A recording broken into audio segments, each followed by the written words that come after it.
நான் போனை எடுக்கலன்னதும் எல்லா பயல்களும் பதறாங்கல்ல.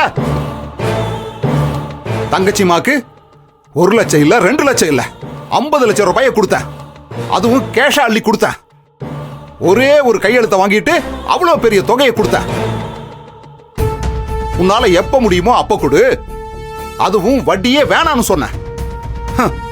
இது அந்த செல்வத்துக்கு எவ்வளவு பெரிய வாய்ப்பு சொல்றா, எவ்வளவு பெரிய வாய்ப்பு. ஆமாண்ணே. தங்கச்சிமா தொழில பெரிய ஆளா வந்தா அவ குடும்பத்துல பணம் கொட்டும், அவ குடும்பமே நல்லா இருக்கும், அவங்க மொத்த பேரும் சந்தோஷமா இருப்பாங்கல்ல. ஆனா அவன் என்னடானா பணம் வேணான்னு தூக்கி வீசி எறிஞ்சிட்டு போறான். தங்கச்சி மாமா அவன் கூட சேர்ந்து வீரவசனம் பேசுது. இத்தனை நாள்ல ஒரே ஒரு தடவை தான் வாயார அண்ணன்னு கூப்பிட்டுச்சு. என்ன மனுஷன்டா அவன். அவன் பொண்டாட்டி ஆசைப்படுறாளே, அவனால அந்த கம்பெனியை வாங்கி கொடுக்க முடியுமா? முடியாது இல்ல. அப்புறம் எதுக்கு அவனுக்கு அந்த வீராப்பு? அவன் பொண்டாட்டிக்கு ஒரு தேவை இருக்கும் போதும் இவ்வளவு நேர்மையா இருக்கான்னா அதான்டா எனக்கு உறுத்துது. அவன் முன்னாடி ஏதோ நான் கூனி குறுகி நின்ன மாதிரி இருந்துச்சு. கண்ணை முன்னா தூக்கம் வர மாட்டேங்குது. அது எப்படி இருக்கு தெரியுமா? என் கண்ணில் எவனோ மண்ணள்ளி போட்ட மாதிரி இருக்கு. அண்ணே, நீங்க ஒரு வார்த்தை சொல்லுங்கண்ணே, அவனை இப்பவே அடிச்சு தூக்கிடுறேண்ணே. தூக்கணும்னு தான்டா நினைச்சேன். அவன் முன்னாடி கூனி குறுகி நான் எப்படி நின்னனோ அவனும் அதே மாதிரி என் முன்னாடி நிஜமாவே கூனி குறுகி நிக்கணும். அப்பதான்டா நான் ஜெயிச்ச மாதிரி. அது வரைக்கும் நான் அவனை சும்மா விட மாட்டேன், விடவே மாட்டேன்டா.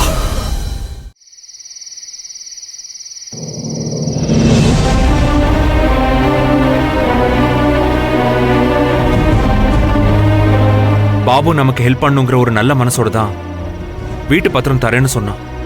ஆனா இல்லங்க, சங்கீதாவை நம்ம குறை சொல்ல முடியாது. நாமளே பாபாண்ணா கிட்ட இதை வேண்டான்னு மறுத்து இருக்கலாம். பாபு டாக்குமெண்ட் தருவான்னு சொல்லி உனக்கு ஃபால்ஸ் ஹோப் கொடுத்துட்டேன். இதுக்கு நான் சும்மாவே இருந்திருக்கலாம். ஏன் நீங்க இப்படி எல்லாம் பேசுறீங்க? நாம எடுக்கிற எல்லா முயற்சியும் கை கொடுக்குதா என்ன? எந்த ஒரு சூழ்நிலையிலையும் நாம நம்மளுடைய நம்பிக்கையை இழக்கவே கூடாது. அதான் முக்கியம். நான் என்னுடைய நம்பிக்கையை இழக்கல. அதனால அடுத்து பணம் கிடைக்கிறதுக்கு என்ன வழின்னு யோசிக்கலாம்.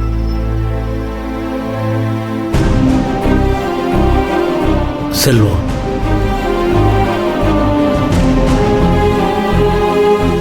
எப்படியாவது கம்பெனியை வாங்கணும்னு நீங்க 2 பேரும் கஷ்டப்படுறத நான் பார்த்துக்கிட்டு தான்ப்பா இருக்கேன். செல்வம், நான் ஒரு ஐடியா சொல்றேன், அதை நீ மறுக்காம ஏத்துக்கணும். மகா, நீயும் தாமா. விஷயம் என்னன்னு சொல்லுங்கப்பா. நமக்கே சொந்தமா வீடு இருக்கிறப்ப எதுக்குப்பா அடுத்தவங்க கிட்ட போய் டாக்குமெண்ட்டை கேட்கணும்? நம்ம வீட்டு டாக்குமெண்ட்டே கொடுத்துருவோமே. மாமா, அதெல்லாம் வேண்டாம் மாமா. நான் இந்த வீட்டுக்கு வரும்போது சீரா நகை பணம்னு எதுவுமே நான் கொண்டு வரல.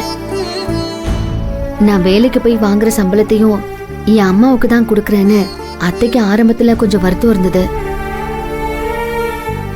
ஆனா அது எல்லாத்தையும் மறந்துட்டு இப்பதான் இந்த மருமகளை ஏத்துக்கிட்டு இருக்காங்க. ஆனா வெண்ணிலா அண்ணே இன்னும் அதெல்லாம் சொல்லி காட்டிட்டு தானே இருக்காங்க. இப்ப போய் கம்பெனி ஆரம்பிக்கிறதுக்கு வீட்டு பத்திரத்தை நான் கேட்டேன்னா அவ்வளவுதான் மாமா. அத்தை மறுபடியும் பழைய மாதிரியே மாறிடுவாங்க.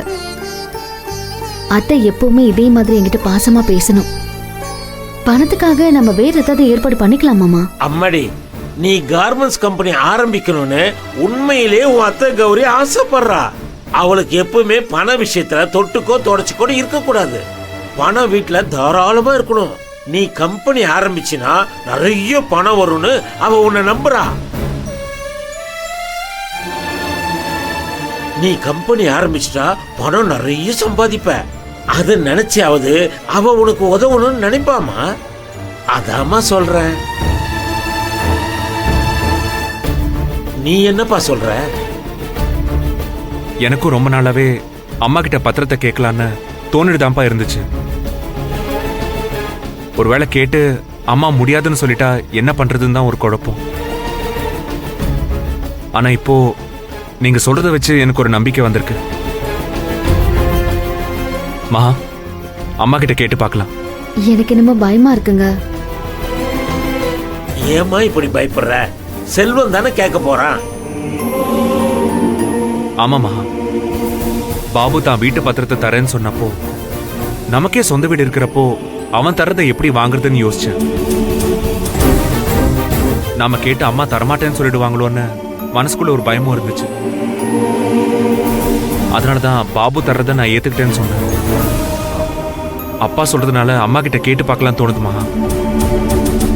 அம்மா மகா, உன் திறமை உழைப்பு மேல எனக்கு நிறைய நம்பிக்கை இருக்கு. சீக்கிரமே கடன் அடைச்சி வீட்டு பத்திரத்தை மீட்டு கொடுத்துருவேன். அதனால தாம்மா சொல்றேன், தைரியமா உன் அத்தை கிட்ட கேட்கலாம். இதுக்கு மேல 2 பேரும் பணத்துக்காக கஷ்டப்படக்கூடாது, அவ்வளவுதான். நான் முன்னாடி போறேன், நீங்க 2 பேரும் பின்னாடி வாங்க.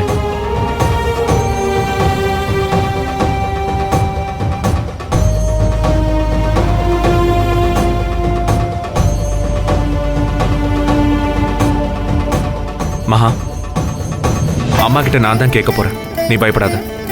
என் மனசுக்கு என்னமோ வேண்டான்னு தோணுதுங்க. நீங்களும் மாமாவும் சொல்றீங்க, கேட்டு பாப்போம். வாங்க. சரி வா.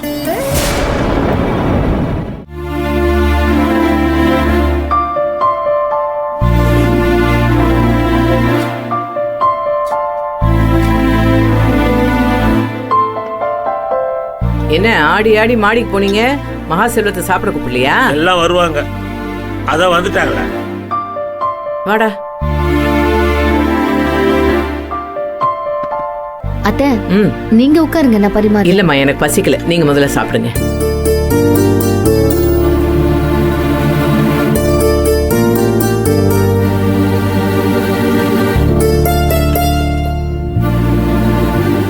ஏண்டா செல்வம், அந்த பாபு பையன் அவ்வளவு நம்பிக்கையா சொல்லிட்டு திடீர்னு வந்து இப்ப இல்லன்னு சொல்லிட்டான்.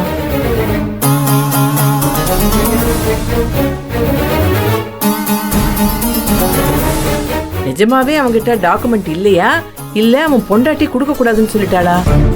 அவனே வந்து நான் டாக்குமெண்ட் தரேன், அதை வச்சு பணம் வாங்கிக்கோன்னு சொன்னான். கடைசியில் அவனே முடியலன்னு சொல்லிட்டான். பெரிய தொகை இல்லை, யாருமே தரத்துக்கு யோசிப்பாங்க தான். அது சரி, இப்ப பணத்துக்கு என்ன பண்ண போறீங்க?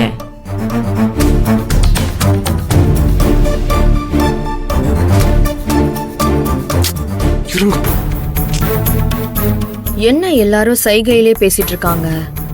டேய், பணத்துக்கு என்ன பண்ண போறீங்கன்னு உன்னதாண்டா கேட்டேன், பதிலே காணோம். ஏதேதோ பேசிக்கிட்டு இருந்தோம், ஆனா எதுவும் ப்ராப்பர் ஐடியா இல்லம்மா. இவன் ஒருத்தர் அப்படியே அவங்க அம்மா மாதிரியே மென்னு முழுங்கிட்டு இருப்பான். நம்மள மாதிரி டப்பு டிப்புன்னு பேச மாட்டான். நம்ம தகுதிக்கு 50,000 ரூபாய்க்கு லோன் போடலாம். 50 லட்சம்லாம் எவன் தருவான்?